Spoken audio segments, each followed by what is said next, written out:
Bhagavad Gita Chapter 6 Summary.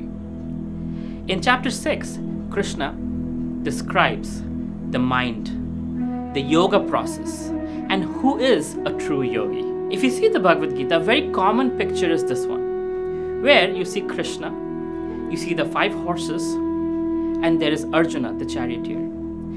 This picture actually is described in Katha Upanishad in a very beautiful way that will help you understand mind, intelligence, and the soul, the distinction between the three.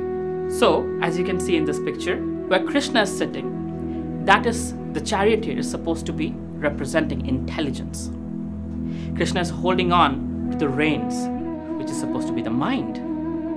The 5 horses represent the 5 senses. And the passenger, which is in this case Arjuna, is the soul. The chariot is the body. The wheels have 12 spokes on each side, and they represent day and night. And as the chariot is moving, that is the movement of life from birth to death. This is how Katha Upanishad describes this picture. And this is also one of the reasons why this position of Krishna being the charioteer of Arjuna is so significant. Because Arjuna has directly given Krishna that right to please take charge of my chariot and take me where I need to go. Tell me what to do, who I should fight with, how I should fight. So when we are in dilemma, that's what is required of us. It's taking shelter of Krishna.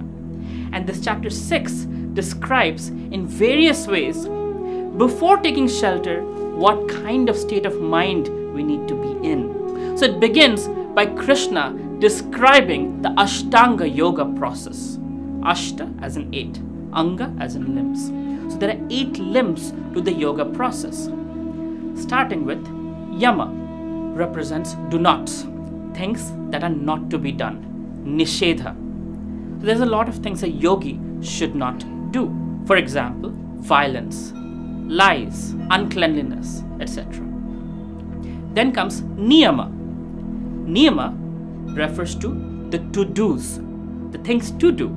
For example, compassion, kindness, charity, meditation, cleanliness, simplicity, and celibacy. And the third on the 8-step yoga process is asana, which is what we know. We see in the yoga studios, people stretching exercises.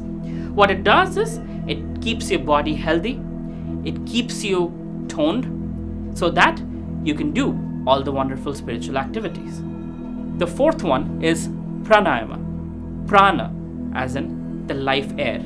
So controlling the life air through breathing exercises. What it does is, it cleanses your mind, it helps you focus, it keeps you calm, and you have control over your mind through the Pranayama process. Again, a very, very common practice amongst yogis. You can find it on YouTube. People who control their breath and thereby control their mind. When you have control over your mind, you have control over your body. Mind over matter. The body is material. The mind is subtle. When you have control over your mind, you have control over your body. In fact, when you have a healthy mind, you have a healthier body. Mental depression, anxiety, anger, all these problems lead to physical ailments. It is proven scientifically that a person who has mental problems soon will succumb to physical ailments, because what is there here eventually manifests through the body. So asana is for taking care of the body, and pranayama is for taking care of the mind. Then comes pratyahara. Pratyahara refers to consumption. So we're constantly collecting data through our senses, right? Visual data through our eyes, taste data through our tongue, right? We have all these senses or sensors. Just like a machine, we are collecting data constantly, and they are getting churned in the 6th sense, the mind. Bhagavad Gita, Krishna refers to the mind as the 6th sense. So, as these 6 senses are constantly engaged, we are pushed from this side to that side, to this side, to this desire, to that urge, to this anger, to this emotion, etc., etc. Constantly pulled around. So pratyahara is a way of disconnecting from all that data, all that turbulence. One of the easy ways to do that is close your eyes. That's why you see a lot of meditating yogis have the eyes closed. They're disconnecting from visual perception. They control their breath. They do exercises. All of that is going in that direction of more and more control, right? And thereby focusing the mind and body in the direction of spirituality. So Pratyahara refers to controlling the data input coming in through our senses. Then comes dharana. Dhara as in flow. Today we talk about the flow state, which is the most productive state we have, right? It's the best way to focus on your work. Well, the Bhagavad Gita talks about it. It's called dharana. In this phase, the mind is controlled, the body is healthy, and your thoughts are in control, and you're moving in the spiritual journey like water flows. So the dharana stage is where your mind flows towards spiritual direction, towards Krishna's lotus feet. From this, we move on to samadhi. Now, sometimes people misunderstand samadhi to be death. It's not. Samadhi means completely absorbed with mind, body, intelligence, ego, everything in Krishna.